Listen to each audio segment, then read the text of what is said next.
Hey, shalom, shalom, shalom, brother Bakwash back on that scene. I saw this article. I was on my way out to the gym, and I saw this piece on YouTube about I mean, it's kind of crazy. It's funny how people just make up excuses for everything, and so-called black men, you don't get a pass for hardly or absolutely nothing.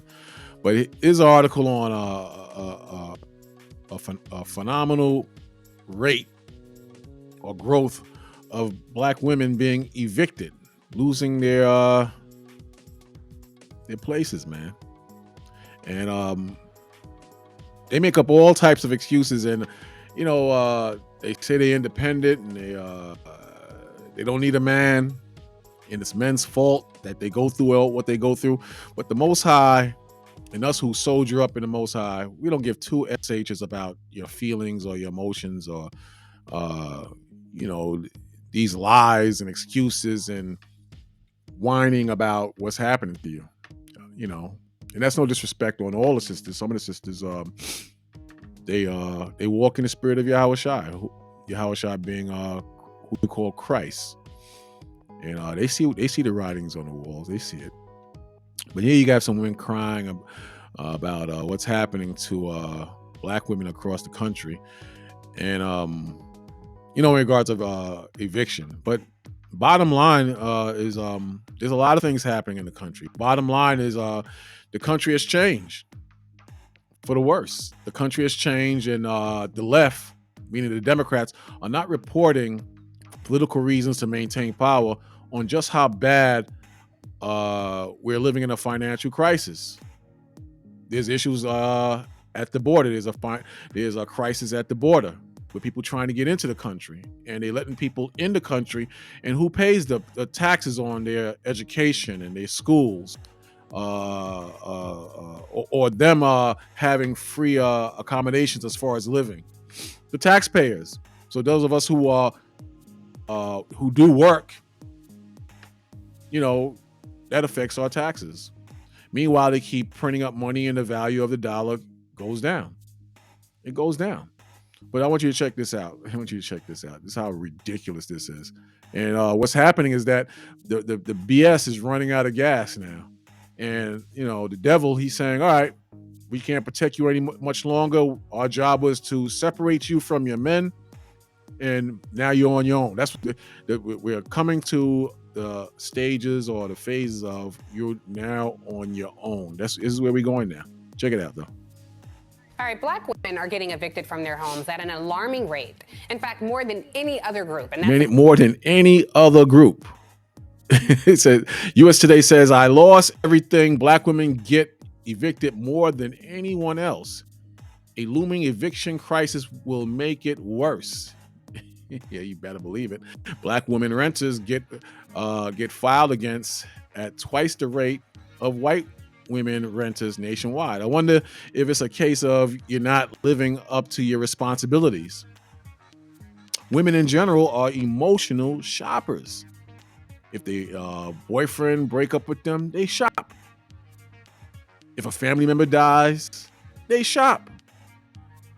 If the cat gets sick or die, they shop.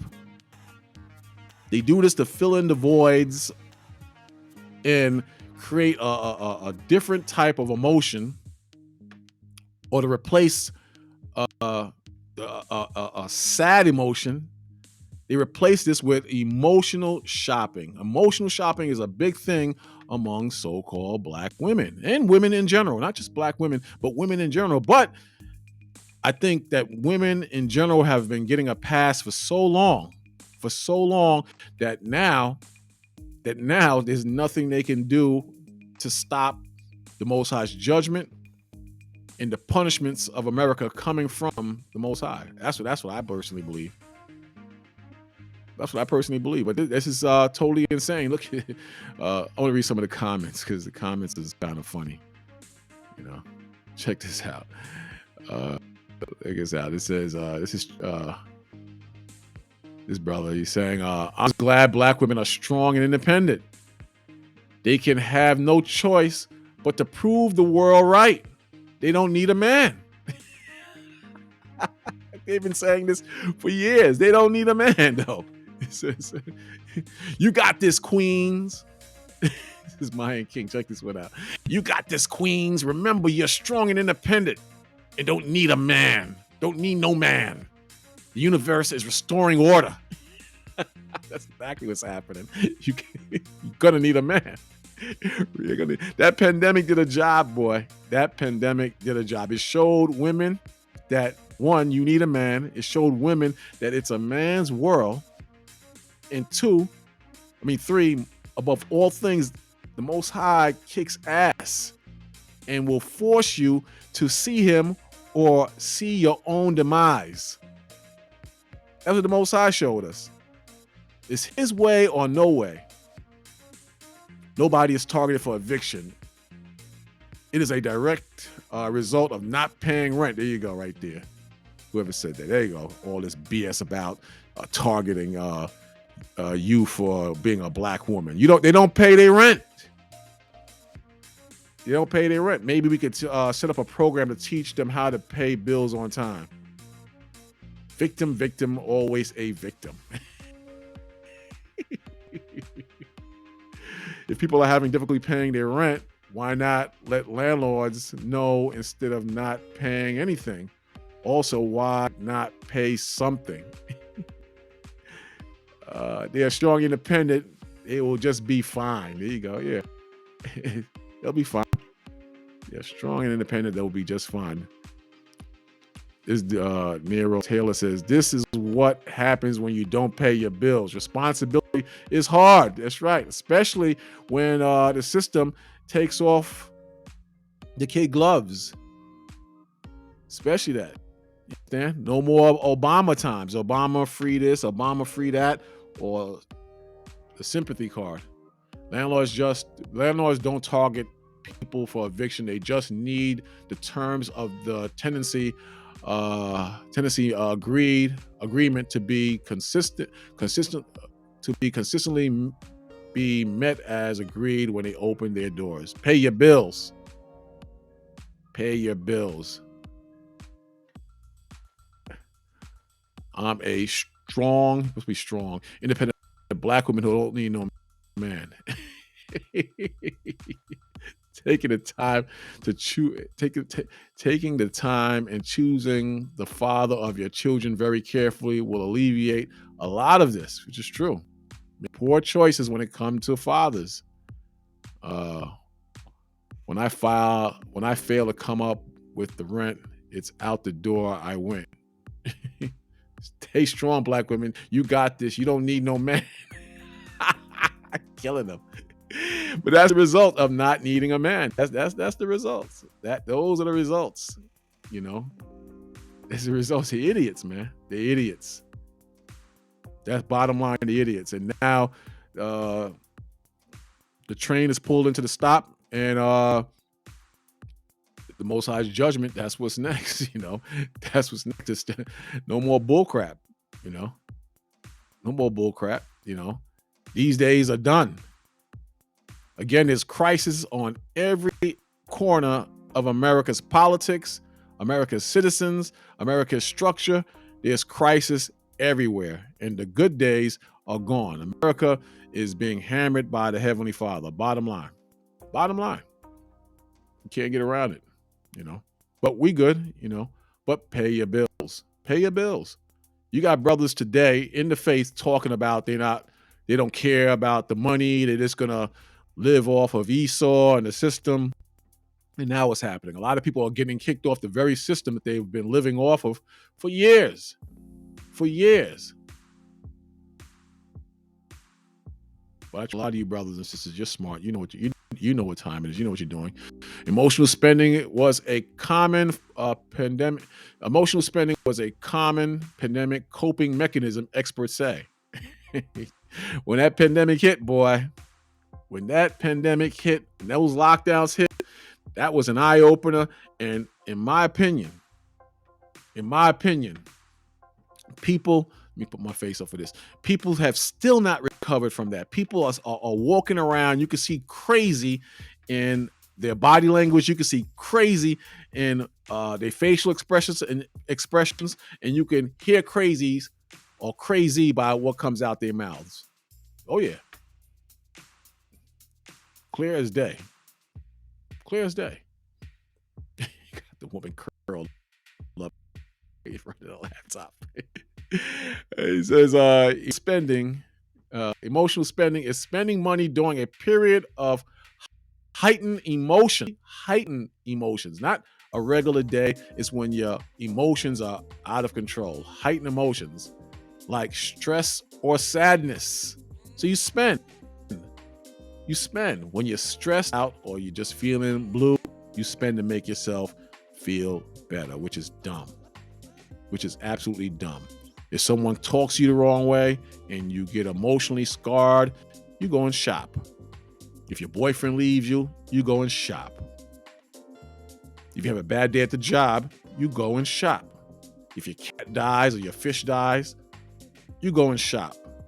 Emotional spending is spending money during a period of heightened emotions like stress or sadness.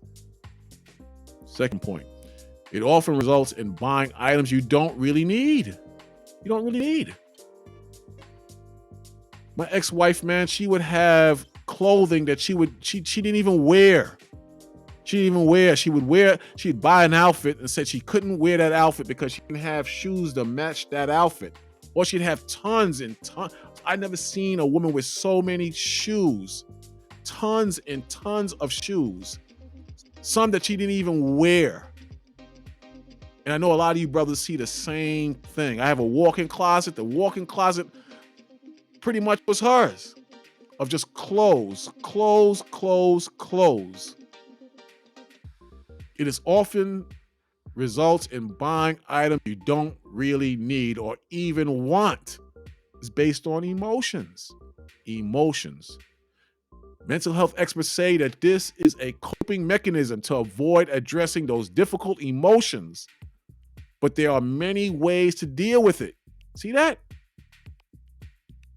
The pandemic may have made it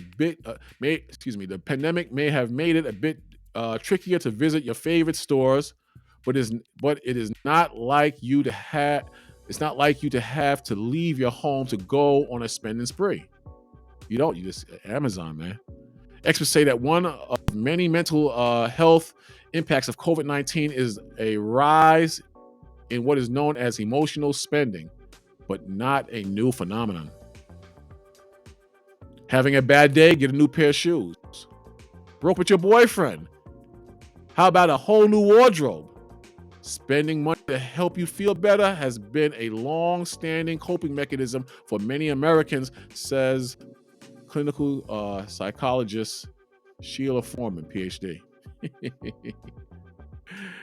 What the hell? Experts believe that emotional spending during the pandemic isn't surprising, considering how many of us were locked away at home with little to do or trying to cope with the increased sense of stress and anxiety. The pandemic is a huge stressor that has both contributed to worse mental health for a huge number of people and has removed opportunity for other rewarding social activities that might have taken the place of shopping. You see that? The items people spend their money on when they are distressed really varies. Dr. Netherton adds, some women I work with tend to spend on items for their homes while others focus more on clothing, she says. That's women. Plus, with the practically next day service like Amazon Prime, you can have whatever you want with a day or two's notice. That's instant gratification. Is highly seductive. That instant gratification is highly seductive. And you wonder what's going on. That's somebody right there. You wonder what's going on. But hey, hey, what can I tell you? What can I tell you? This is real, man. This is real. Check it out. Let's go again. According to a brand new analysis from USA Today looking at 4 years of local and national data. But why exactly is this happening, and can we do anything to stop it? Of course we can. Joining me now are two experts on the issue. Rashida Phillips, she's the Director of Housing at Policy Link. She's also making her Cross Connection debut this morning, so thank you for being here. And friend of the show, Diane Yentl, returning they're going to make up every excuse in the book. Watch. Income Housing Coalition. Very happy to have both you ladies here. Diane, I'm going to start with you. Is this a case of many people, regardless of race, but black women bearing the brunt of the eviction crisis? That's certainly a part of it. She said it's certainly a part of it, but to what degree, to what level, what percentage of it consists of what the question she asked? Is it just straight up racism to a large degree? Is it a small degree? Or is it just basically emotional spending, emotional damage, emotional stress related? I mean, come on. The eviction crisis existed long before the pandemic, but the pandemic exacerbated it. And certainly pre-pandemic, during the pandemic. Eviction filings by race and gender. Asian men, 33.2, women 3.8, black men 32.9, or black women 339.6. The height of the black women, Hispanic men and women, white men and women.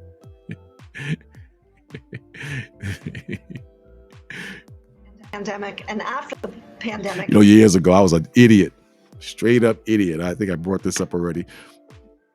The bank was coming after me to take my place from me. And me, like an idiot, I'm listening to brothers, just go to camp, just teach, just have faith. I'm just going through the normal routine and ignoring packets and packets of notices from lawyers to evict me from the bank, from Chase Bank.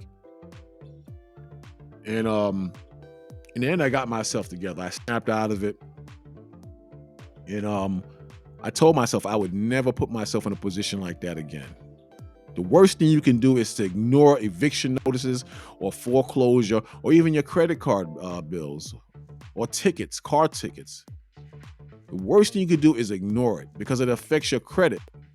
And people in the faith think that your credit is not important.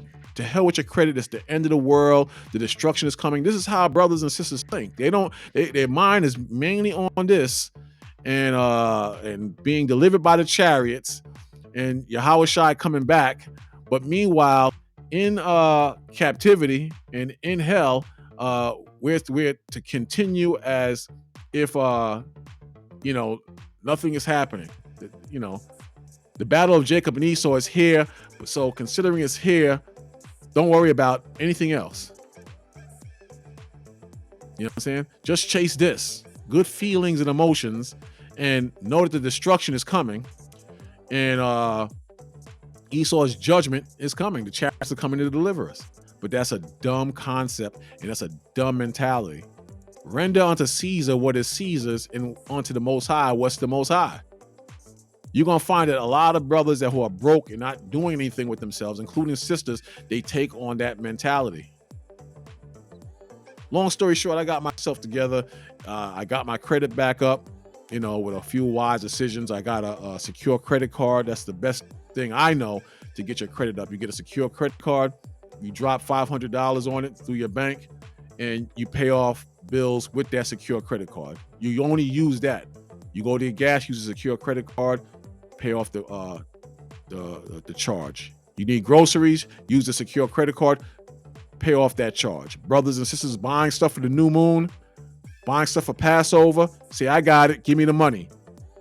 Charge it, take the money, put it in your bank account, pay off that charge, and you do that for 1 year, and your credit rate will grow.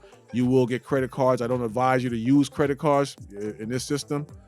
Just for the basics like gas and groceries, but to go on a spending spree or get put in a bad financial hole, that'd be a very dumb decision. But my point is, it got my credit up, and to this day, I got 3 credit cards, with credit limits over 10K. You understand? But You have to think like a business person and a grown responsible adult while in captivity. You can't think like a child. You can't think like you have special privileges if you're a black woman. You have to gear up your mind to know that this system is going to crash. But while you are here, you have to think like an adult, pay your bills, and be wise and protect yourselves and your families. You have to do that. Bottom line. Check it out. Black women are most harmed. It happens as a result of structural racism. It happens through structural racism, not paying the bills. You read the comments. They're being evicted because of structural racism. I have a video. I saw a video where overweight women were blaming their obesity on Donald Trump and racism. That's what they was doing. They were blaming their obesity on the system. This is what they was doing because we're stressed. We don't have time to exercise. We don't. Our metabolism is not the same as white women. All types of excuses, man. All types of excuses. Some of you saw that video. Absolutely ridiculous. Absolutely ridiculous. Broken housing system that favors landlords at the expense of renters. That's everybody. That's not just black women. That's everybody. You see what's happening? The vintage has failed. The Most High's judgment has now come to pass now. This is what's happening now. The Most High's judgment is kicking them in their behinds, and they don't know how to deal with it. They don't want to pick up the book. They don't want to pick up righteousness, and this is what's happening. And it's cool because, like brother said, they strong, independent black women. Let them, be strong. Let them be strong. This is Isaiah 32 verse 9. Get the right chapter. Let me see. No, it's the wrong chapter. I want Isaiah. Give me one moment. Let them be strong. Isaiah 32. Let's go right here. Good chapter right here, pertaining to the subject matter. Did I get it right? Yeah, right here. It says, let me make sure I'm here. This is it. I lost it again.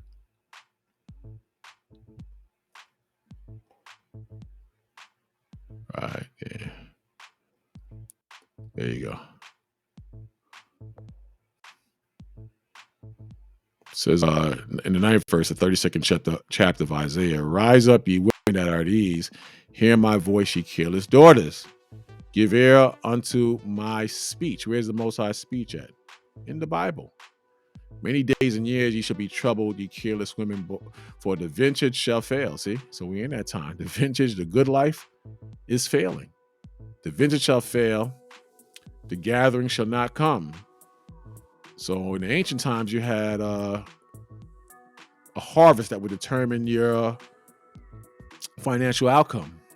In these times, it's your 9 to 5s, what you could use with your credit card, what you could use as far as a loan, real estate. The Most High says, the many days and years ye shall be troubled, ye careless women, for the vintage shall fail, the gathering shall not come.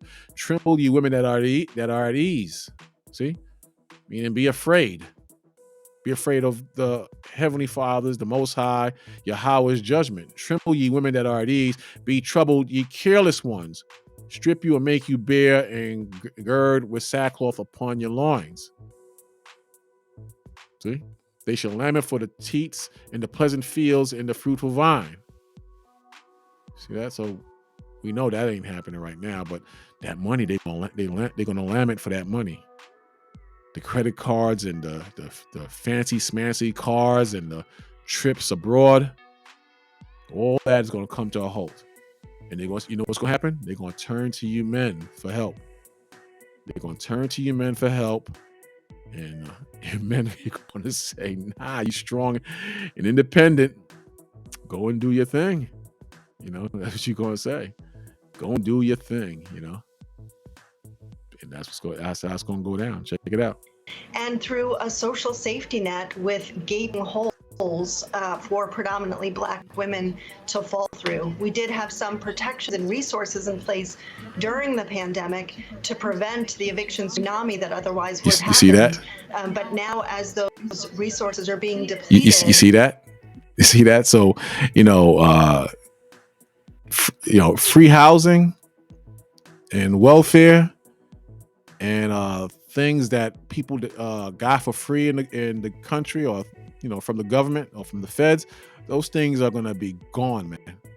They're going to be gone after a while because the value of the dollar is going down so fast. It's the value of the dollar at some point is going to be worthless because they keep printing up money and the value goes down, and they keep letting what they call illegals into the country. Who's going to pay for that? The taxpayers. How are they going to pay for it? If the value of the dollar goes down and they keep printing up money and they keep letting people in, who's going to pay for their homes or their living conditions of what they call illegals? Who's going to pay for their education? Who's going to pay for their food? Who's going to pay for their medical? They're talking about giving a $10K, $20K break to people who have school loans out.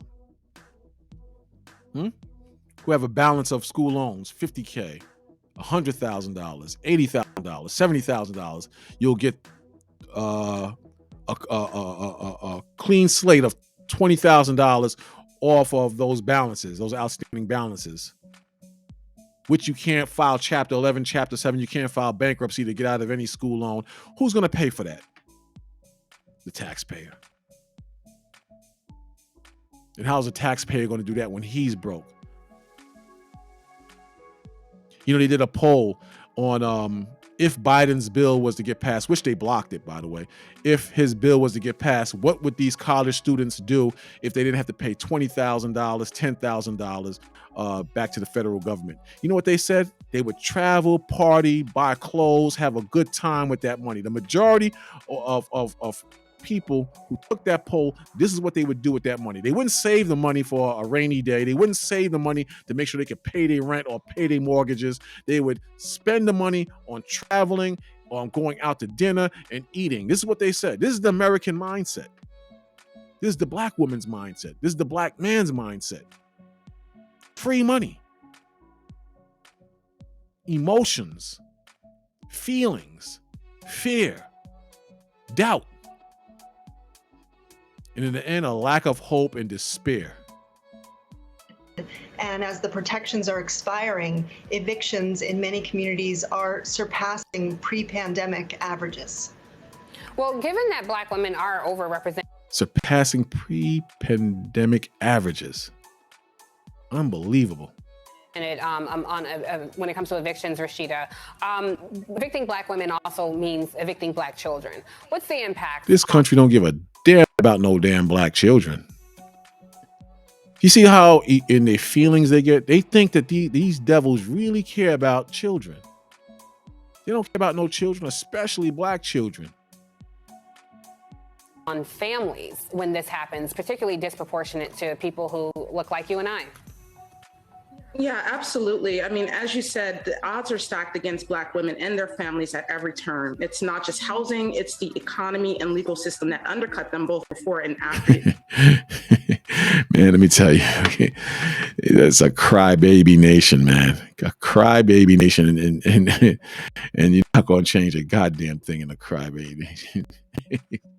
Look at this. This is 1 Corinthians 7, verse 29, one of my favorites. It says, 29 verse says, but this I say, brethren, the time is short. But this I say, brethren, the time is short. It remaineth that both they that have wives be as though they have none. So you don't put your wives or your children or anything above the Heavenly Father. The Heavenly Father and Yahushua Christ, those are your foundations. This is how you're going to make ends meet. through the grace and blessings of the Heavenly Father, but also through the wisdom and understanding to go and get yourselves together financially and spend your money wisely, not depend on the government. Then the 30th verse says, and they that weep as though they wept not, and they that rejoice as though they rejoice not. In other words, do the opposite of what you're doing. Change your feelings from bad to good or good to bad and focus on the Most High. In other words, don't stay in the same position. Focus and lock into the Heavenly Father and walk spiritually and adjust to the Spirit of the Most High. And they that weep as though they wept not, because the Most High is with you. And they that rejoice as though they rejoice not, because the Most High is with you and you don't want to get too comfortable or relaxed. And rejoice as though you rejoice not, and they that buy as though they possess not. See that? And they that buy as though they possess not, because we're in a time where economic decline, diseases, poverty, war, hatred is everywhere now. It's quite clear and it's evident, and it's also quite clear and evident that the government can do nothing to help you or stop what's happening all around you and or in all parts of the world. They cannot stop it. It's the Most High. We in the time of the Bible now. 31st verse. And they that use this world, whether it's Medicaid, whether it's your credit cards, whether it's cars, rent, mortgage, real estate, anything that you need in this world, anything that you stand on in this world, anything that you use in this world. The Lord said, and they that use this world as not abusing it. See that? You can't be caught up in the world. You can't abuse your position or your authority in the world. You have to always bank on the Most High. You have to always be in the Most High. You understand? Render unto Caesar what is Caesar's, and render unto the Lord what is the Lord. And they that use this world, not abusing it, for the fashions of this world pass away. So I always compare this verse to drugs or medicine. You can use medicine to heal yourself, to make yourself feel better, to get yourself right. But now, if you use medicines or drugs to just feel good, to get high to feel good, to escape reality,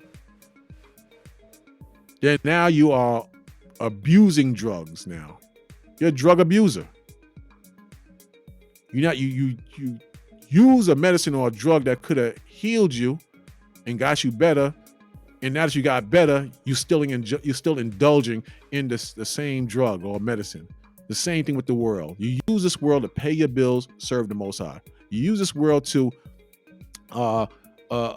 make ends meet, take care of your family, but serve the Most High and indoctrinate your kids and your family in the Most High. So we worship and bow down before the Heavenly Father, and not money, and not finances, and not videos, and not sports, and not the things of this world. If that makes sense to you. In other words, the Most High comes first. All the other tools and things that are outside of the Most High, that's just what they are, tools to get by. And they that use this world as not abusing it, for the fashions of this world passes away. Not going to be long. Very simple. Very simple. So don't listen to this garbage with these women crying about what they don't have. We're in a time of Esau and Jacob is about to rule, and that's it, bottom line. All this crying and the white man is oppressing black women, and toxic masculinity is an issue with all women, and I don't need a man. I need a job, and it's been like this for 30 years. All this bullcrap. Serve the Most High and keep the commandments, and watch your enemies as well as your people who are outside of the heavenly spirit and has joined with the enemy, has walked in the same mentality as enemy. Watch them fall. Watch them fall. Not hard to see. It's right in your face. I'm out.